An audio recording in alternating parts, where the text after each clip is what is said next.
అహంభావం, మూర్ఖత్వం, అజ్ఞానం, రాజకీయ వివక్షతో పోలవరానికి నష్టం జరిగిందని సీఎం చంద్రబాబు ఆరోపించారు.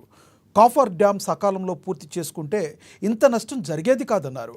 డయాఫ్రమ్ వాల్ దెబ్బతిన్న విషయం కూడా ఎవరికీ తెలియదని చెప్పారు. ప్రజల ఆస్తిని నాశనం చేసే హక్కు ఎవరికీ లేదని, వైసీపీ హయాంలో జరిగిన తప్పు చరిత్రలో క్షమించరాని నేరమని మండిపడ్డారు. జరిగింది మీరు చూశారు. బాధేస్తుంది. ఇక్కడికి వస్తే తలుచుకుంటే ఈ రోజు ఈ ప్రాజెక్ట్ ఏ విధంగా ఉండాల్సింది ఇప్పుడు ఎట్లుంది అది తలుచుకుంటే చాలా బాధేస్తుంది. ఇక్కడ దీంట్లో మీరు కూడా చాలా మంది భాగస్వాములు. ఎవ్రీ నెలకు ఒకసారి నేను వస్తే మీరు కూడా రావడం, మీరు కూడా పార్టిసిపేట్ చేయడం, ఇవన్నీ ప్రజలకు డెవలప్మెంట్ తో వచ్చారు. ఏదైతే వీళ్ళు చేసిన దుర్మార్గమైన కార్యక్రమం ప్రజలకు రిమైండ్ చేయాల్సిన బాధ్యత నా మీద ఉంది. ప్రజలు కూడా అర్థం చేసుకోవాల్సిన అవసరం ఉంది. ఆ రోజు జరిగినటువంటి తప్పు చరిత్ర క్షమించాలని నేరం. It is a national project.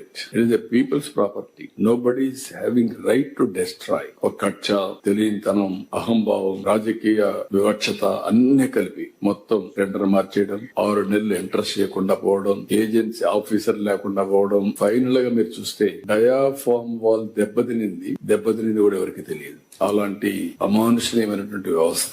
Coffer dam సకాలంలో పనిచేస్తుంటే ఇంత డ్యామేజ్ అయ్యేది కాదు. ఆ ఫ్లడ్ అంతా రావడం, అక్కడ మొత్తం ఎరోజన్ అంతా కావడం, ఎక్కడ ఊహించనటువంటి డ్యామేజ్ జరిగింది. ఆ డ్యామేజ్ 5 ఏళ్లు ఏమీ చేయలేని పరిస్థితి. గడాన కేంద్రం ముందుగానే చెప్పారు. పిపి అథారిటీ చెప్పింది, కేంద్ర ప్రభుత్వం చెప్పింది, తొందరపడద్దండి, ఇప్పటికే గడిచిన అనుభవాలు ఉన్నాయి, లిటిగేషన్ వస్తా ఉంది, అకౌంటబిలిటీ ఫిక్స్ చేయలేకపోతున్నాం, మళ్ళీ ఫర్దర్ గా మిస్టేక్స్ జరిగితే చాలా ఇబ్బందులు వస్తాయి చెప్పినా వినకుండా చేశారు. అప్పుడప్పుడు అంటా ఉంటాను, డెమోక్రసీ హాస్ పెయిడ్ ప్రైస్. ఒకసారి ఓట్లేసిన దానికి రాష్ట్రానికి జీవనాడి దెబ్బతినే పరిస్థితికి వచ్చింది. ఈ రోజు ఇంటర్నేషనల్ ఎక్స్పర్ట్స్ ని పెట్టారు. వాళ్ళంతా వచ్చి స్టడీ చేశారు. మన వాళ్ళైతే ఐఐటి మెడ్రాస్ చేశారు, అందరూ చేశారు. ఇది జరిగిందని ఐఐటి హైదరాబాద్ ఎస్టాబ్లిష్ చేసే వరకు బయట ప్రపంచానికి తెలియదు. ఎందుకు పోయింది కూడా తెలియదు. ఫైనల్ గా వాళ్ళు వచ్చిన తర్వాత, ఈ ప్రభుత్వం వచ్చిన తర్వాత మేము పర్సూ చేసాం గట్టిగా కేంద్రంతో.